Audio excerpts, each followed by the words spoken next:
Orchardist, advocate, and activist Fred Steele has been involved in the orchard industry for more than 2 decades. He will retire next week as president of the BC Fruit Growers Association and later this year as an orchardist. We had a chance to sit down and talk to Fred as he bows out. Why now? Well, I think one of the things was we changed the governance in the BCFGA to 2-year terms. I knew that was coming, and I really wasn't prepared to do another 2. And really, when you think about it, I've been around for a decade. I've been involved in the BC Ag Council, the Canadian Horticulture Council, the Apple Working Group of Canada, Joe Sardina's vice president. It was time. And one of the things in the governance that we had is that we're trying to bring younger people into the industry by allowing family members to represent the farm. And I think it's just time to pass the torch on to the next generation and see where they want to take it. Where is the BCFGA now? Are you happy where it sits? I'm happy where it sits now, yes.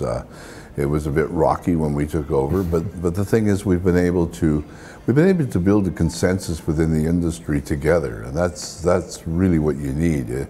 Optimism is the catalyst to progress, and once you can instill a sense of optimism, people will do whatever it is they're going to do themselves, which is the beauty of it all. It creates its own momentum. So many things have changed over the 20 years since you began your apple orchard, and even in the 4 years since you took over as president. What's the biggest change you've noticed? I think the biggest change is the attitude that we can do this, and people going out, and the farmers have always had an entrepreneurial spirit, but they've refound it in this industry. You know, if you look at the open fields of 4 or 5 years ago, we're now seeing trees being planted in them again, and new varieties, and you know, different commodities in a sense of cherries and apples. Apples are still #1. Cherries are doing very well and closing the gap. What we want in this industry is no poor sisters, as it were. So how do you change that attitude? How do you get that can-do attitude back? Well, I think when you have to go out and, you know, everybody says we can do this, we can do that, but you got to do something. And we got the long-term replant was a true key to this, and I knew this, and Norm Letnick, the agriculture minister, knew this, and we had to get a replant that was more than 5 years so that we could depend on a consistency that the program was going to be there in order for them to have the incentive to make the investment, and we managed to do that. We got 7 years. You mentioned when you took over there was a bit of turmoil, to say the least, not only within the industry, but also between the industry and all levels of government. I mentioned off the top of you being an activist, and I recall just around the time you took over as president, you were butting heads, I know, with local government, with provincial governments, with federal governments. How has that relationship manifested itself now, and how has that helped the orchardist and the overall farming industry? Ironically enough, I think gray hair helped. They were both good. It was a definite asset, because there's that thing about the guy with gray hair can either use diplomacy, or they can, you know yourself, your mother used to say to you, don't give me that look. Right.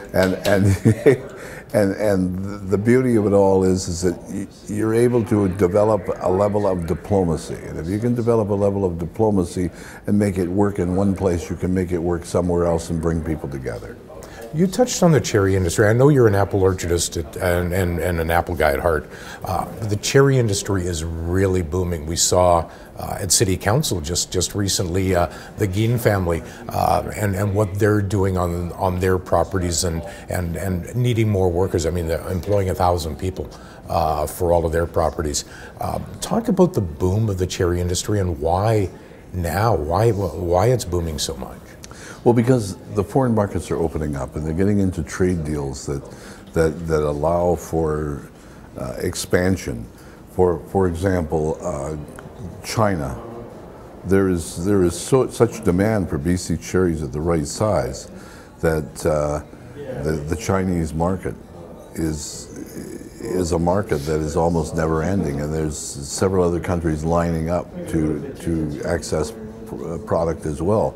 In fact, they're going to be flying cherries out of Kelowna to China and other parts of the world out of here within the next few years. So, you know, we can see this booming, and most people don't realize that there is a company called Summerland Varieties Corporation, and it administers the rights for the cherry varieties, and the biggest customer of that company is the federal government in those cherry varieties, and that accounts for about 80% of all the commercial cherries grown around the world come out of the Summerland Research Station, and those rights are administered on behalf of the government by Summerland Varieties, which is owned by the BCFGA, by the way. Right. And the apple industry is part of that too, with Salish and of course Ambrosia. We administer those rights for the Mennel family as well.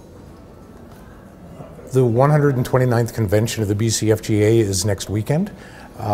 You have a packed agenda, as you always do, a number of resolutions. What's at the top of the list? Well, there is a number of things at the top of the list is very crowded, and that is, I always say that anyone who has a priority that makes a resolution out of it, it's their priority, right. It's the top of the list.